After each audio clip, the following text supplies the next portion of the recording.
நற்செய்தி வாசகம். யோவான் எழுதிய நற்செய்தி 4ஆம் அதிகாரம். ஆண்டவரின் உயிருள்ள வார்த்தைகள் 43 54 முடிய.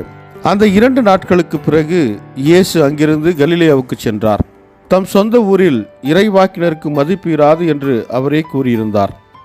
அவர் கலிலேயா வந்தபோது கலிலேயர் அவரை வரவேற்றனர். ஏனெனில் அவர்கள் திருவிழாவுக்கு சென்றிருந்த போது எருசலேமில் அவர் செய்தவை அனைத்தையும் கண்டிருந்தனர். கலிலேயாவில் உள்ள கானாவுக்கு இயேசு மீண்டும் சென்றார். அங்கேதான் அவர் தண்ணீரை திராட்சை ரசமாக ஆக்கியிருந்தார். கப்பர்நாகுமில் அரசு அலுவலரின் மகன் ஒருவன் நோயுற்றிருந்தான். இயேசு யூதேயாவிலிருந்து கலிலேயாவுக்கு வந்திருப்பதாக கேள்விப்பட்ட அரசு அலுவலர் அவரிடம் சென்று சாகும் தருவாயில் இருந்த தம் மகனை நலமாக்க வருமாறு வேண்டினார். இயேசு அவரை நோக்கி, அடையாளங்களையும் அரும் செயல்களையும் கண்டாலன்றி நீங்கள் நம்பவே மாட்டீர்கள் என்றார். அரசு அலுவலர் இயேசுவிடம், ஐயா, என் மகன் இறக்கும் முன் வாரும் என்றார். இயேசு அவரிடம், நீர் புறப்பட்டு போம், உன் மகன் பிழைத்துக் கொள்வான் என்றார். அவரும் இயேசு தம்மிடம் சொன்ன வார்த்தையை நம்பி புறப்பட்டு போனார். அவர் போய்கொண்டிருக்கும் போதே அவருடைய பணியாளர்கள் அவருக்கு எதிர்கொண்டு வந்து, மகன் பிழைத்து கொண்டான் என்று கூறினார்கள். எத்தனை மணிக்கு நோய் நீங்கியது என்று அவர் அவர்களிடம் வினவ, அவர்கள் நேற்று பிற்பகல் 1 மணிக்கு காய்ச்சல் நீங்கியது என்றார்கள். உன் மகன் பிழைத்துக் கொள்வான் என்று இயேசு அந்நேரத்தில்தான் கூறினார் என்பதை அவன் தந்தை நினைவு கூர்ந்தார். அவரும் அவர் வீட்டார் அனைவரும் இயேசுவை நம்பினர். இயேசு யூதேயாவிலிருந்து கலிலேயாவுக்கு வந்த பிறகு செய்த 2வது அரும் அடையாளம் இதுவே.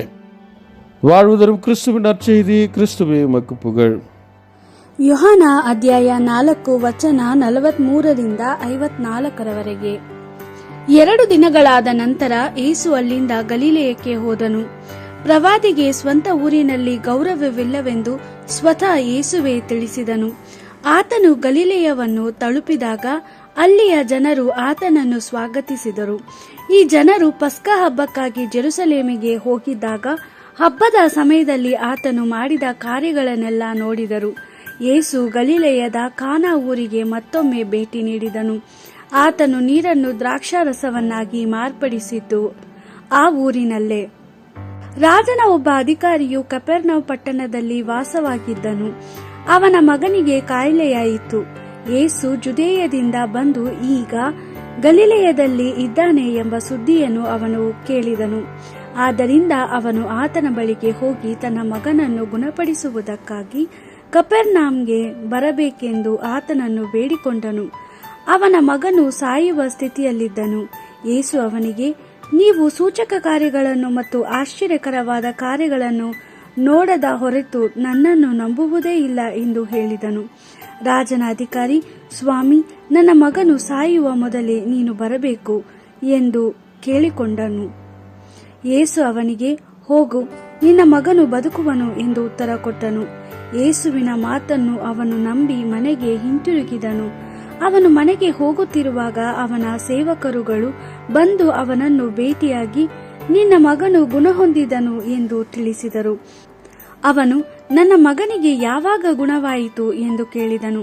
ಸೇವಕರುಗಳು, ನಿನ್ನೆ ಮಧ್ಯಾಹ್ನ ಸುಮಾರು 1 ಗಂಟೆಯಲ್ಲಿ ಅವನ ಜ್ವರವು ಬಿಟ್ಟಿತು ಎಂದು ಉತ್ತರ ಕೊಟ್ಟರು. ನಿನ್ನ ಮಗನು ಬದುಕುವನು ಎಂದು ಯೇಸು ಹೇಳಿದ್ದು ಇದೇ ಹೊತ್ತಿನಲ್ಲಿ ಎಂಬುದು ತಂದೆಗೆ ತಿಳಿದಿತ್ತು. ಆದ್ದರಿಂದ ಅವನು ಮತ್ತು ಅವನ ಮನೆಯವರೆಲ್ಲ ಯೇಸುವನ್ನು ನಂಬಿದರು. ಯೇಸು ಜುದೇಯದಿಂದ ಗಲಿಲೇಯಕ್ಕೆ ಬಂದ ಮೇಲೆ ಮಾಡಿದ 2ನೇ ಸೂಚಕ ಕಾರ್ಯವಿದು. ದೇವರ ವಾಕ್ಯವಿದು. ದೇವರಿಗೆ ಕೃತಜ್ಞತೆ ಸಲ್ಲಲಿ. Gospel according to John chapter 4 verse 43 to 54. When the 2 days were over, Jesus left for Galilee. Jesus himself said that no prophet is honored in his own country. Yet the Galileans welcomed him when he arrived because they had seen all the things he had done in Jerusalem during the festival, for they too had gone to the feast. Jesus went back to Cana of Galilee, where he had changed the water into wine. Now at Capernaum there was an official whose son was ill.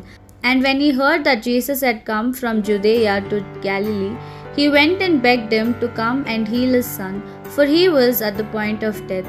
Jesus said, "Unless you see signs and wonders, you will not believe." The official said, "Sir, come down before my child dies." And Jesus replied, "Go home, your son will live."